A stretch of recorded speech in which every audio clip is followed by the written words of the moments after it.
मनोजवं मारुततुल्यवेगं जितेन्द्रियं बुद्धिमतां वरिष्ठं वातात्मजं वानरयूथमुख्यं श्रीरामदूतं शरणं प्रपद्ये। नमस्कार, स्वागत है आपका आचार्य वाणी में। मैं आचार्य विक्रमादित्य आपके साथ हूँ। ग्रहों का योगायोग हर समय परिवर्तन की तरफ जाता रहता है। परिवर्तन कुछ अच्छा भी होता है, लेकिन 2024 का जो महत्वपूर्ण परिवर्तन हुआ है ये बहुत महत्वपूर्ण है। 2024 विशेष तौर पर जो संख्या है मिथुन राशि वालों के लिए बहुत महत्व संबंध रखती है। मिथुन राशि वालों के लिए ग्रहों का योगायोग यदि देखें तो ऐसा बन रहा है कि शनि महाराज विशेष तौर पर भाग्य में जाके बैठ गए हैं और भाग्य जगाने के पूर्ण रास्ते बना रहे हैं।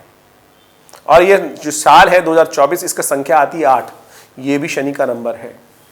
तो आपको विशेष तौर पर बहुत सुंदर तरीके से आगे बढ़ने का सुंदर अवसर इस वर्ष प्राप्त होने वाला है। साथ साथ यदि जनवरी की बात करें तो आपके ग्रहों का परिवर्तन भी होने जा रहा है।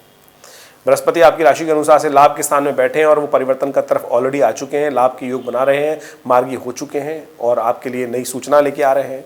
साथ साथ बुध भी आपकी राशि के अनुसार से देखें तो बहुत महत्वपूर्ण परिवर्तन का योग बना रहे हैं। बुध महाराज अभी जनवरी में विशेष तौर पर आरंभ काल में ही मार्गी हो जाएंगे और फिर विशेष तौर पर आगे जाकर फिर आपकी राशि में परिवर्तित करके इसी जनवरी में ही आपके लिए बहुत सुंदर योग बनाने जा रहे हैं। आपके सप्तम भाव में आके बैठ रहे हैं और ये आपके बहुत ज़बरदस्त भाग्य को जगाने के लिए, बहुत सारे कष्टों को दूर करने के लिए, स्थितियों को बहुत सुधारने का योग आपके द्वारा बनता दिखाई दे रहा है। जी हाँ, आपके द्वारा बनता दिखाई दे रहा है। ऐसे में सावधानी के तौर पर समझ लेना चाहिए ग्रहों का योगायोग आपके लिए किस प्रकार का रहेगा।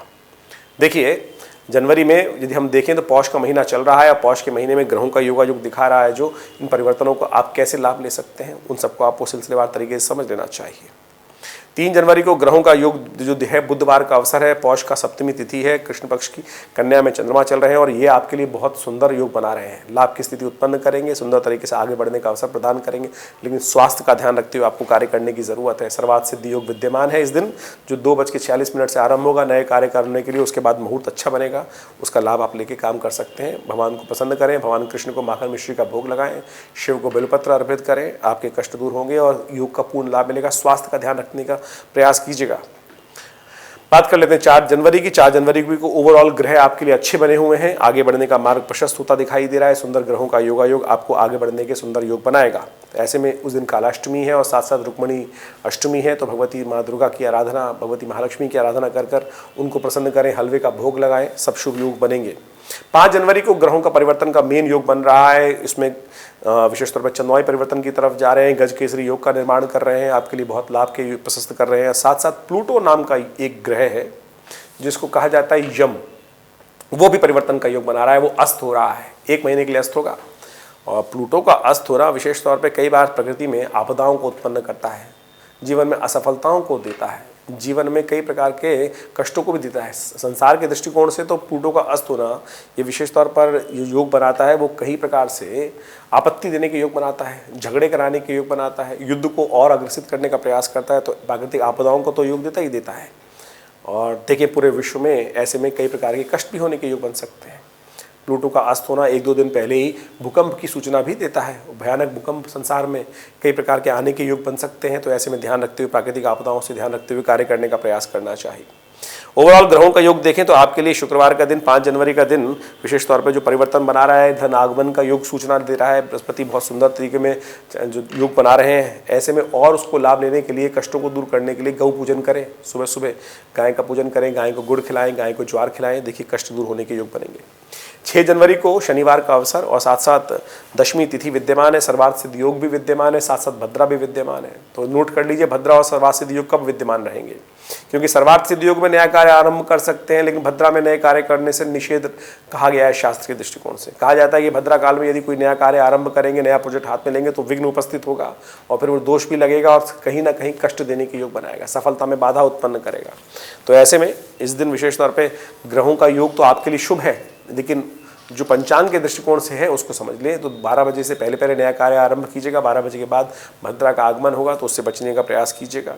ऐसे में शनिवार का अवसर है, हनुमान जी की आराधना करें, शनि के मंत्र का जप करें तो सब शुभ होगा, कल्याण के योग बनेंगे। 7 जनवरी को सफला एकादशी है और ये बड़ा सुंदर योग है। कलिकाल में कहा गया है कुछ और करो ना करो, एकादशी के दिन भगवान विष्णु का स्मरण और उनके निमित्त व्रत इत्यादि करके, यज्ञ इत्यादि कर आप संपूर्ण प्रकार के जीवन के दोषों को, कष्टों को, पापों को क्षय कर सकते हो। तो सुंदर तरीके से लाभ लीजिए ना इस सुंदर तिथि का। ग्रहों का योगायोग आपके लिए अनुकूल बना हुआ है, सुंदर भाग्य को उदय करने का योग बन रहा है, लाभ की स्थिति उत्पन्न कर रहा है, आगे बढ़ने का मार्ग प्रशस्त कर रहा है। विचारों को केंद्रीकरण करें और साथ साथ फालतू के दिमाग हटाएं, अपने चाल में मस्त होकर काम करने का प्रयास कीजिए। सबसे सुंदर योग बनेगा आपके लिए। इस सुंदर तिथि पे हमने भी विवेकानंद योगाश्रम में विष्णु यज्ञ का सुंदर आयोजन किया है, जो सुबह 8 बजे से रहेगा। आप भी उसमें सम्मिलित हो सकते हैं। पुरुष सूक्त के यज्ञ, विशेष तौर पर भगवान विष्णु के मंत्र का, गायत्री विष्णु गायत्री का यज्ञ और बहुत सारे दिव्य मंत्रों का यज्ञ इसमें किया जाएगा। आप भी अपने नाम से आहुति प्रदान करने के लिए आश्रम में संपर्क कर सकते हैं और बहुत सुंदर लाभ ले सकते हैं। इस दिन ग्रहों का परिवर्तन हो रहा है, चंद्रमा परिवर्तन की तरफ जा रहे हैं। सुबह आपके लिए अच्छी है, लेकिन शाम को ग्रहों का योग स्वास्थ्य को खराब करने के योग बना सकता है। ध्यान रखते हुए कार्य करना पड़ेगा। सर्दी का मौसम है, कहीं सर्द स्वास्थ्य ना बिगड़ जाए, इस बात का ध्यान रखिएगा। आने वाले 2-3 दिन स्वास्थ्य के दृष्टिकोण से दिक्कत कर सकते हैं। साथ साथ शाम के समय परिवर्तन और हो रहा है। बुध महाराज परिवर्तित होकर धनु राशि में जा रहे हैं। ये बहुत सुंदर योग बना रहे हैं, आपके लिए लाभ की स्थिति बनेगी और विशेष तौर पे बहुत सारी चीज़ों को ऑर्गेनाइज आप कर पाएंगे। तो इस दिन हमने कहा आपको भगवान विष्णु की आराधना करें, चावल का त्याग करें, चावल ना खाएं और साथ साथ हो सके तो यज्ञ में सम्मिलित हो, कल्याण होगा। 8 जनवरी का दिन भी बहुत शुभ है आपके लिए। ध्यान रखिएगा, ग्रहों का योगायोग तो सुंदर बना हुआ है, लेकिन चंद्रमा आपके खराब चल रहे हैं। स्वास्थ्य का ध्यान रखना पड़ेगा। सुबह सुबह एक काम करें, भगवान शिव के निमित्त अभिषेक करके दूध से उनका महामृत्युंजय मंत्र का जप कर लीजिए, शुभ रहेगा। साथ साथ इस दिन सर्वार्थ से योग सिद्ध योग विद्यमान है, जो सुबह से लेकर शाम तक है। तो नया कार्य आरंभ करना हो तो इस तिथि का लाभ मिल सकता है आपको। 9 और 10 जनवरी को विशेष योग बन रहा है। उस दिन ज्येष्ठा और मूल नक्षत्र विद्यमान रहेंगे। इस दिन जो जातक जन्म लेंगे उनके लिए विशेष तौर पे ये ग्रहों का योग दिखाता है कि मूल शांति उनको अवश्य करानी चाहिए। कई बार जीवन में समस्त ग्रह अच्छे चलते हुए भी मूल शांति ना होने के कारण से कई कष्ट हो जाते हैं, और हमने देखा है जब मूल शांति कराई जाती है तो वो कष्ट से निवृत्ति का रास्ता बन जाता है। तो इसलिए ग्रहों के शुभ प्रभाव के लिए भी इस बात का ध्यान रखना चाहिए माता पिता को। यदि जातक का जन्म मूल में हुआ है, मूल नक्षत्रों में हुआ है, तो उनकी मूल शांति करा लेनी चाहिए, जो जन्म से लेकर 27 दिन के अंदर कराई जानी चाहिए, वो अवश्य कराते रहें, उसके लिए शुभ रहेगा।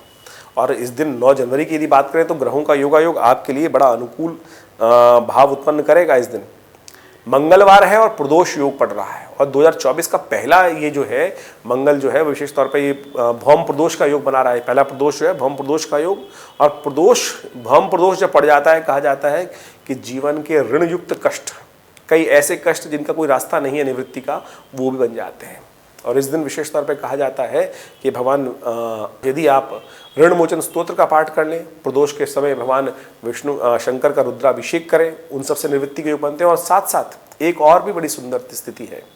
विष्णु कहा जाता है कि विशेष तौर पर विशेषण जो विशेष कहा जाता है कि ये सुंदरकांड के अंदर यदि पाठ कर लिया जाए तो वो भी बड़ा प्रकार से कल्याण करने वाला। विभीषण ने जिस प्रकार से भगवान की शरणागति प्राप्त करी थी, तो ये सुंदरकांड के अंदर विभीषण शरणागति जब आती है तो यदि उसका पाठ कर लिया जाए तो इस सुंदर योग में उससे ऋण से कष्टों से निवृत्ति का योग बन जाता है। तो आप आनंद भाव से, बड़ी श्रद्धा के साथ आनंद भाव से उसका शरण लेने का प्रयास कीजिए। हमने भी विवेकानंद योगाश्रम में इस दिन सुंदर तरीके से सुंदरकांड का पाठ रखा है, जो शाम को 6 बजे से आरंभ होगा और करीब करीब रात के 10 बजे तक चलेगा। भंडारा होगा, हनुमान जी का विशेष पूजन किया जाएगा, आरती की जाएगी और सुंदरकांड का पाठ रहेगा।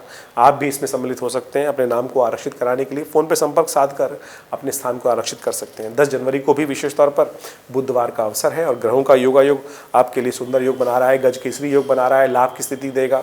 जो चंद्रमा रात को परिवर्तित हुए हैं और आज विशेष तौर पर लाभ की स्थिति उत्पन्न करेंगे आपके लिए। बस ध्यान रखिएगा, भद्रा रहेगी सुबह 9:22 तक, उसके बाद दिन आपका लाभ का योग बनेगा, आगे बढ़े कल्याण होने के योग बनेंगे।